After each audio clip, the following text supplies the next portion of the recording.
नमस्कार श्रोते हो, दीपक रेगे कथाकथन चॅनलवर तुम्हा सगळ्यांचं मनापासून स्वागत. श्रोते हो, तुम्ही ऐकताय रामचंद्र नलावडे लिखित खोत ही कादंबरी.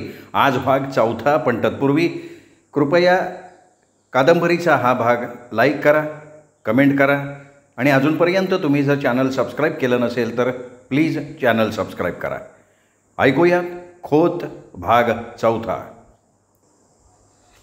नाना दिवाणखान्यात पाठीमागे हात घेऊन येरझाऱ्या घालत होते.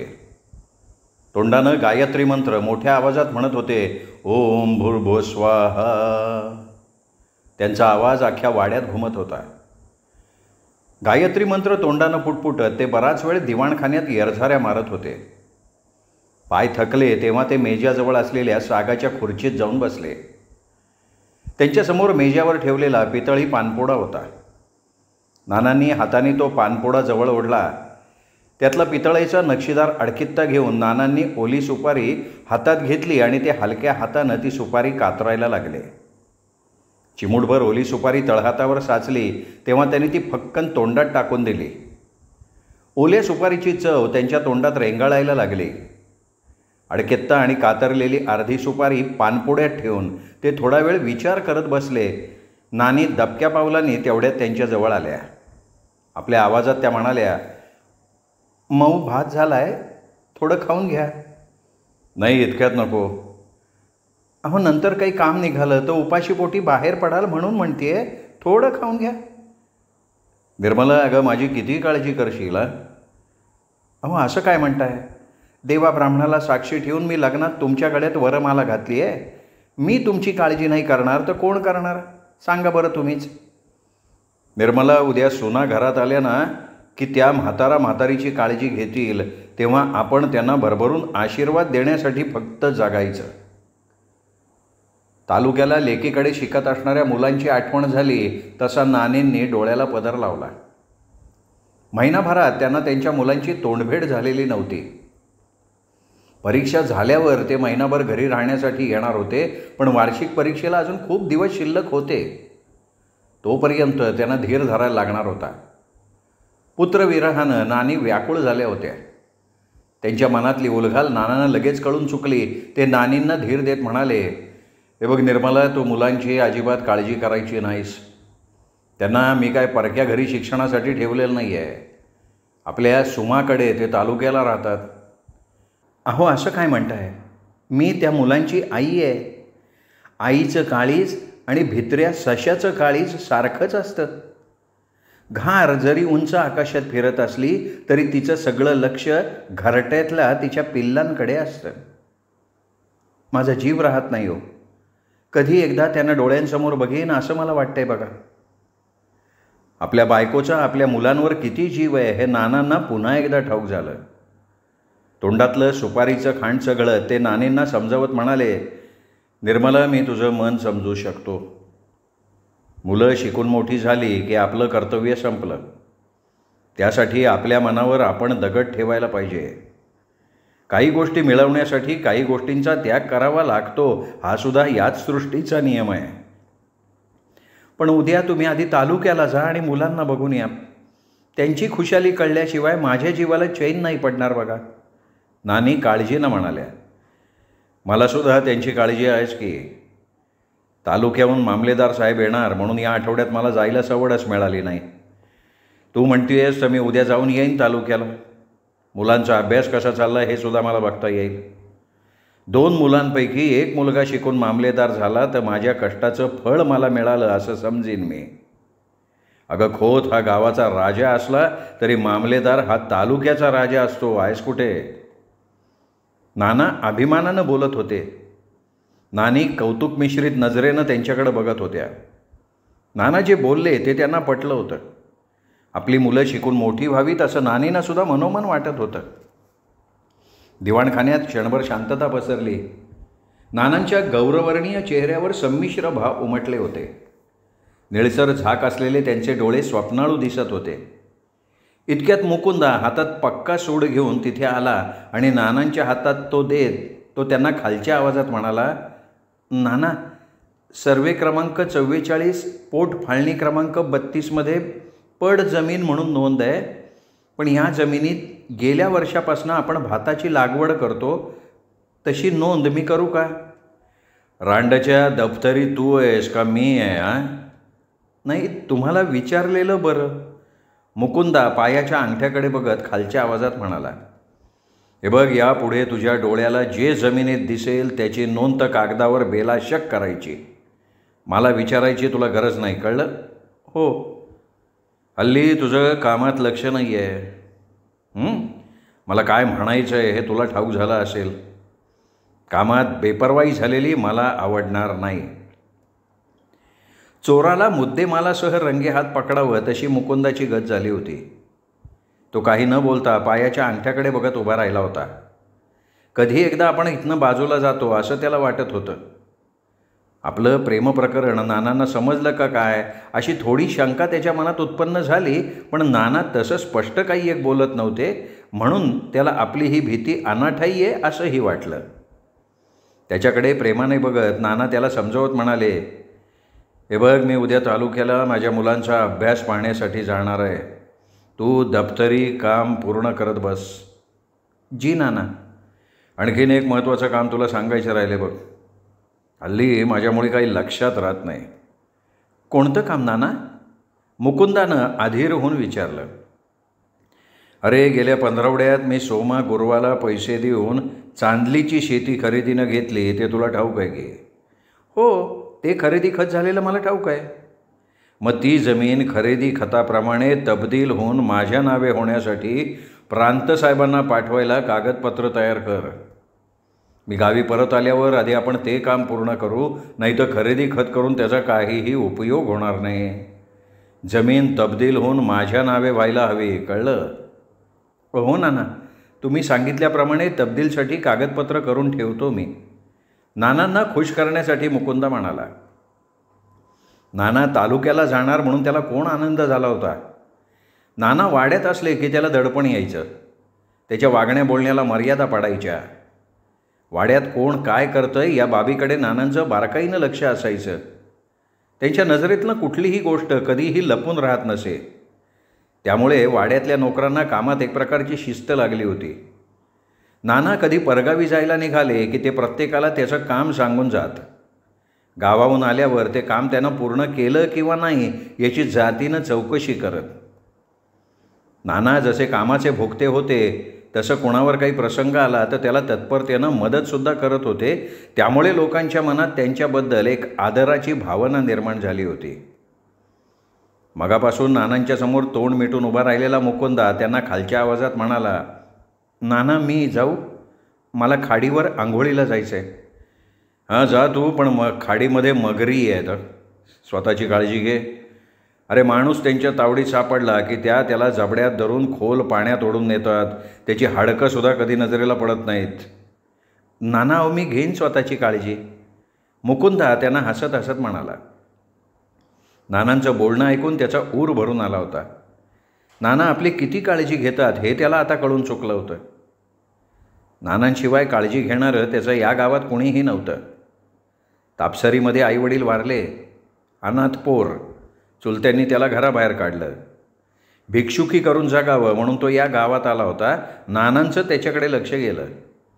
त्याची बुद्धिमत्ता, त्याचं मोत्याच्या दाण्यासारखं अक्षर, हे सगळं नानांनी बघितलं आणि त्याला वाड्यात दप्तरी म्हणून चाकरीला ठेवून घेतलं. आता तो वाड्यात चांगलाच रुळला होता. नाना देवघरात पूजेला बसले की तो त्यांना त्यांच्या पूजेत मदत करायचा. पंचगव्य आणून देणं, चाफ्याची जास्वंदीची ताजी फुलं आणि दुर्वा तामणात घेऊन येणं, कापसाच्या वाती वळणं आणि निर्माल्य खाडीच्या पाण्यात सोडण्याचं काम तो आवडीनं करायचा. कोळांच्याबरोबर त्याचं बोलणं एकदम मिठास होतं. त्याच्या गोड बोलण्यावर भाळून काही नाठाळ कोळं मक्त्याचा भात कुरकुर न करता घालत. कुळवाडणींना त्याचं बोलणं फार आवडायचं. त्या त्याच्यावर जीव टाकायच्या. पण वासंतीनं आधीच त्याच्या मनात घर केलं होतं. त्यामुळे तो वासंतीशिवाय कोणा कुळवाडणीच्या जाळ्यात सापडला नाही. त्याचं काम भलं आणि तो भला. नानांनी अनुमती दिल्यावर मुकुंदा त्यांच्या डोळ्यांसमोरनं बाजूला झाला. तो बाहेर पडल्यावर नानेंकडे बघत काळजीच्या सुरात नाना म्हणाले, निर्मला, मुकुंदा पोरकं पोर आहे, त्याला आपण फार जपायला हवं. अहो, मलासुद्धा तेच म्हणायचं होतं. पण त्याच्या कामात काही खोट नाही हो. त्याच्या कामात खोट नाही म्हणून तर मी त्याला वाड्यात अजूनपर्यंत थारा दिला आहे, नाही तर त्याला कधीच वाड्याच्या बाहेरचा रस्ता दाखवला असता बघ. दोघं थोडा वेळ इकडचं तिकडचं बोलत बसले. नंतर नानी त्यांना आठवण करत म्हणाल्या, अहो आता तरी उठा, थोडा मऊ भात खाऊन घ्या, मला तुमच्या उद्याच्या प्रवासाची तयारी करायची आहे. तू काही मला मऊ भात खाल्ल्याशिवाय मोकळं सोडायची नाहीस, चल आता, नाना हसत हसत म्हणाले. मुकुंदा शिळ घुमवत खाडीची वाट तुडवत होता. त्याच्या डोक्यात नानांचे मगाचे शब्द घोळत होते. त्याला स्वतःला जप असं म्हणताना त्यांच्या डोळ्यात काळजी दिसली होती. तो जेव्हा या गावात भिक्षुकी करण्यासाठी म्हणून आला होता तेव्हा त्याला उदकशांत नीट म्हणता येत नव्हती. तेव्हाच नाना त्याला गमतीनं म्हणाले होते, मुकुंदा, अरे तुला अजून उदकशांत नीट म्हणता येत नाही, तू भिक्षुकी काय म्हणून करणार रे? अरे ब्राह्मणाच्या कुळात जन्माला आला आहेस, तुला उदकशांत यायलाच हवी. कुणब्याच्या जातीत जन्माला येऊन मला नांगर धरता येत नाही असं म्हणून चालेल का? लोक हसतील तुला. मी सांगतो तसं म्हण. हां, ओम कृष्णाय नमः, प्रसिद्धीन पृथ्वी. मुकुंदा मनात खजील झाला. उदकशांत म्हणण्यासाठी प्रयत्न करायला लागला. त्याचे अस्पष्ट शब्द ऐकून नाना त्याला पुन्हा करड्या आवाजात म्हणाले, हे बघ, स्वर स्पष्ट हवा, मोठा हवा, तोंडातल्या तोंडात म्हणायचं नाही, तुझे शब्द दुसऱ्याला कळायला हवेत. मुकुंदा दिवसभर उदकशांत म्हणत त्याची घोकंपट्टी करायला लागला आणि दुसऱ्या दिवशी सकाळी नानांची देवपूजा आटोपल्यावर त्यानं त्यांना खड्या आवाजात उदकशांत बिनचूक म्हणून दाखवली. तेव्हा नानांनी खुश होऊन त्याच्या पाठीवर कौतुकानं थाप मारली आणि त्याला आशीर्वाद दिला. पारवाडीवरून आपल्याच मस्तीत शीळ घुमवत मुकुंदा चालत होता. त्याच्या पायाला खडे टोचत होते तरी त्याला त्याची पर्वा राहिलेली नव्हती. जणू तो वाऱ्यावर स्वार होऊन खाडीच्या दिशेनं तरंगत तरंगत जात होता. ऐनाच्या झाडावरची वांद्रं त्याचं विचित्र ध्यान बघून मनात दचकली होती. क्षणभर पिलांना घट्ट पोटाशी धरून ती झाडावर लोंबकळत राहिली. त्या माकडांचं संपूर्ण लक्ष त्याच्या शरीराच्या हालचालींकडे होतं. हल्ला झाला तर प्रतिहल्ला करण्यासाठी त्या माकडांनी मनाची तयारी करून ठेवली होती. मुकुंदा आंघोळीसाठी खाडीच्या दिशेनं झपाझपा चालत असताना त्याची पावलं अचानक जाग्यावर थबकली. जणू कुणीतरी मूठ मारून त्याचा जाग्यावर पाषाणाचा पुतळा करून टाकला होता. त्याच्या डोळ्यांवर विश्वास बसेना. समोरचं दृश्य बघून त्याचे डोळे आनंदानं चमकले. वासंती शेताच्या बांधावर बसून गवत कापत होती. तिने बाजूला रस्सी ठेवली होती. तिचं लक्ष कामात होतं. तिने मुकुंदाकडं जरी पाहिलं नसलं तरी त्याचं लक्ष तिच्याकडे गेलं होतं. तो अनिमिष डोळ्यांनी तिच्याकडे काही क्षण बघत उभा राहिला. नंतर तिच्या समोर जाऊन ती बेसावत असताना त्याने तिला वासंती म्हणून प्रेमानं हाक मारली. त्या आवाजानं वासंती एकदम दचकली. तिने मान वर करून त्याच्याकडे बघितलं. त्याला बघून तिलाही आनंद झाला. ती अभावितपणे त्याला, अगं बाई तुम्ही, असं केंद्रीय आवाजात म्हणाली. क्षणभर तिच्या डोळ्यांवर विश्वास बसेना. आपण स्वप्नात तर नाही ना असा तिला स्वतःला प्रश्न पडला. खात्री करून घेण्यासाठी तिने स्वतःला चिमटा घेतला. हलकीशी कळ पार तिच्या मस्तकाला जाऊन भिडली. तेव्हा तिची पूर्ण खात्री झाली की आपण मुळीच स्वप्नात नाही, मुकुंदा साक्षात आपल्या डोळ्यांच्या समोर उभा आहे. तो हसत हसत आपल्याकडे बघतोय. आपल्याप्रमाणे त्यालाही ह्या भेटीचा आनंद झाला आहे. इकडं कोणीकडं जात आहे? तिने त्याला विचारलं. मी खाडीवर आंघोळीला जातोय. रोज जात आहे? हो का? सहज. तू एकटीच कशी गवत कापायला आली आहेस? तुझ्यासोबत कोणी आलं नाही? तिच्या डोळ्यात बघत मुकुंदानं तिला विचारलं. आता शेवण तांदूर का मागणं यायला लागले आहेत? तव सर मी मोर आली. नारायण मामा म्हणाले की तुम्ही तिघे जाऊन गवत कापून आणा म्हणून. मग थोडा वेळ कोणी काही बोललं नाही. एकमेकांकडे नुसते बघत ते दोघं उभे राहिले होते. वासंती तरुण होती. नियतीनं तिच्याशी प्रतारणा केली होती. तरुण वयातच ती विधवा झाली होती. मन मारून मेणबत्तीप्रमाणे जगत होती. वाड्यात काम करत असताना तिला मुकुंदा भेटला. डोळ्याची भाषा डोळ्यांना कळली. मग दोघांची मनं झाडांवरच्या वेलीप्रमाणे एकमेकात आपोआप नाजूकपणे गुंतली गेली. ते नाजूक वेलीची गुंतवळ अधिक घट्ट होऊन सुटता सुटत नव्हती.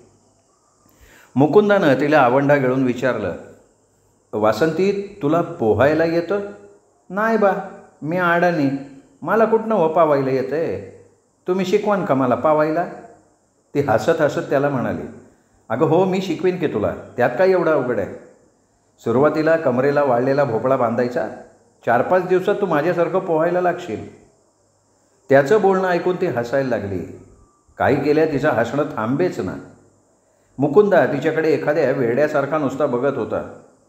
त्याला कळे ना, वासंतीला वेड तर लागलं नाही असं त्याला वाटलं. क्षणभर त्याच्या मनात शंका निर्माण झाली, पण हसू थांबवत वासंती त्याला म्हणाली, मी तुमची चेष्टा केली बघा. अच्छा, म्हणजे तुला पोहायला येतं? तुम्ही सांगत असाल ना, मी एका दमात खाडीच्या या किनाऱ्यावरनं त्या किनाऱ्याला जाऊ शकते.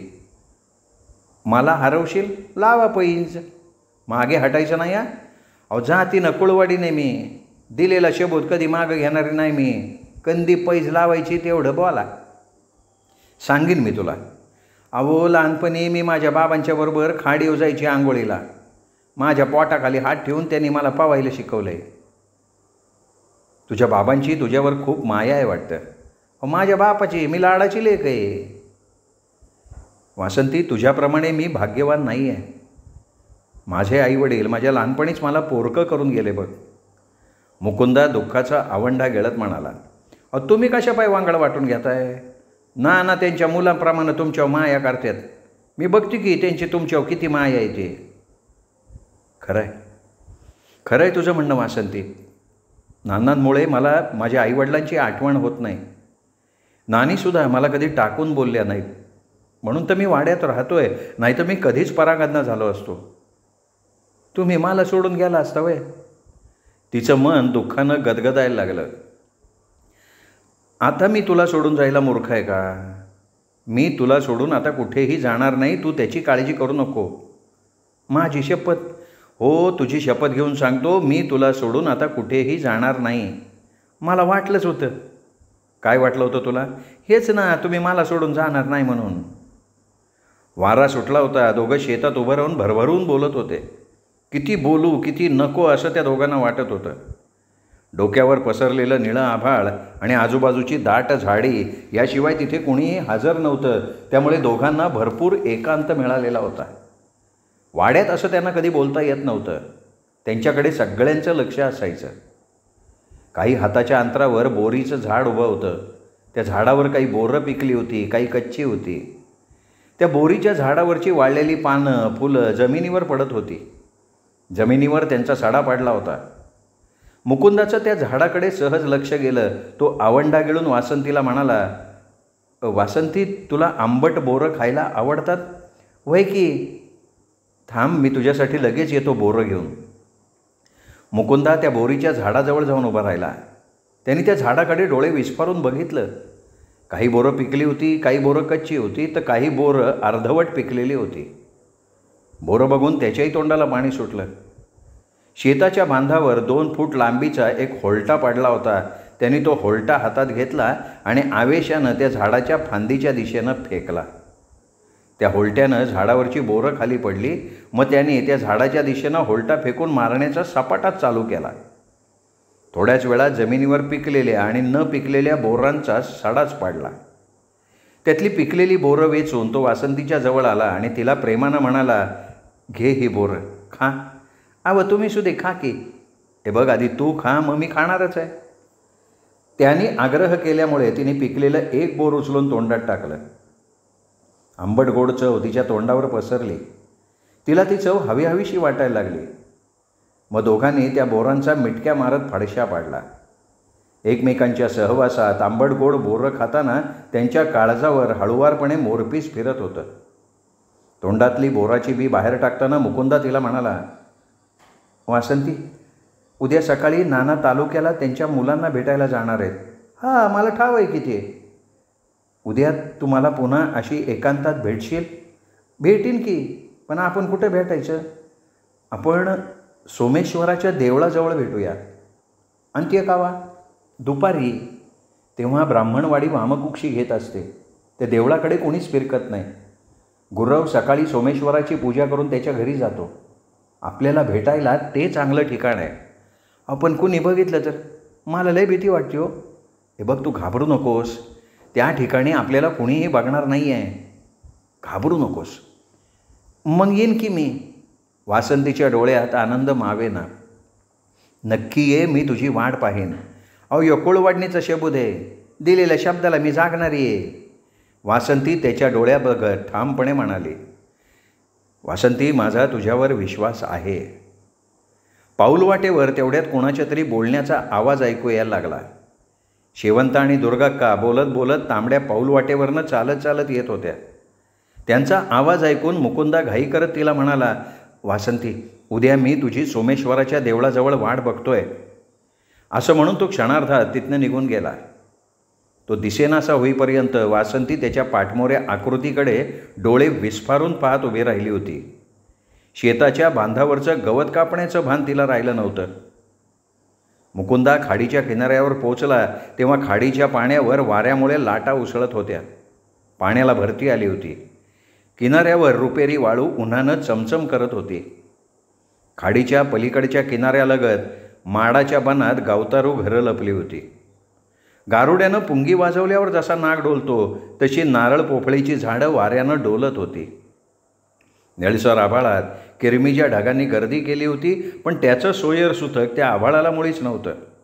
उन्हाच्या काहिलीनं ते तळमळत होतं. मुकुंदा लंगोट लावून पाण्यात उभा होता. त्याच्या पायांना छोट्या छोट्या मासोळ्या लुचत होत्या. त्याची त्याला भारी मौज वाटत होती. थोडा वेळ तो पाण्यात तसाच उभा राहिला. नंतर त्यांनी दोन्ही हात आणि टाचा उंचावून खोल पाण्यात सूर मारला. त्यामुळे पाण्यातल्या मासोळ्यांची चलबिचल झाली. घाबरून त्या मासोळ्या पाण्यात इकडे तिकडे धावत सुटल्या, जणू त्यांच्यावर काळानंच घाला घातला होता. पाण्यात हात मारत मुकुंदानं पलीकडचा किनारा गाठला. त्याची छाती धपापत होती. तो जोरजोरात श्वास घ्यायला लागला. त्याच्या अंगातून पाण्याच्या धारा निथळत होत्या. सूर्यकिरणांनी त्याच्या अंगावरचे पाण्याचे थेंब चमचम करत होते. थोडा वेळ पलीकडच्या काठाला विश्रांती घेऊन मुकुंदानं पाण्यात पुन्हा सूर मारला आणि बराच वेळ तो खोल पाण्यात नाहीसा झाला. त्याच्या डोळ्यांना पाण्याचा तळ स्वच्छ दिसत होता. माती, चिखल, दगड, कातळ आणि छोटी छोटी झाडं झुडपं त्याच्या डोळ्यांना स्वच्छ दिसत होती. छोटे मोठे अनेक जलचर प्राणी त्याच्यासोबत पाण्यात बेहोशीनं तरंगत होते, जणू त्यांना जगाचं भानच राहिलेलं नव्हतं. त्या आपल्याच तंद्रीत पाण्यात तरंगत होते. पाण्यात पोहून मुकुंदाची आता चांगली दमछाक झाली होती. तो किनाऱ्यावर येऊन अंग चोळायला लागला. खूप दिवसांनी त्याला आज वासंतीशी मनमोकळेपणानं बोलता आलं होतं आणि खाडीच्या पाण्यात मनसोक्त डुंबल्यामुळे तो मनातनं खुश झाला होता. क्षणभर त्याला स्वतःचा हेवा वाटला. पाण्यात एक दोन डुबक्या पुन्हा मारून त्याने अंगात कपडे घातले आणि तो तांबडी पाऊलवाट शीळ घुमवत तुडवायला लागला. मगाशी शेताच्या बांधावर ज्या ठिकाणी वासंती गवत कापत बसली होती त्या ठिकाणी त्याची पावलं पुन्हा थबकली, पण तिथे आता कोणीच नव्हतं. कापलेल्या गवताचा भारा डोक्यावर घेऊन वासंती त्या बायकांच्या सोबत वाड्याकडे निघून गेली होती. बांधावर कापलेल्या गवताच्या खुणा डोळ्यांना दिसत होत्या. वाऱ्याचे पंख लावून मुकुंदा वाड्याच्या दिशेनं पुन्हा धावत सुटला. श्रोते हो, हा होता रामचंद्र नलावडे लिखित खोत या कादंबरीचा 4था भाग, 5वा भाग उद्या. तोपर्यंत नमस्कार मित्र हो.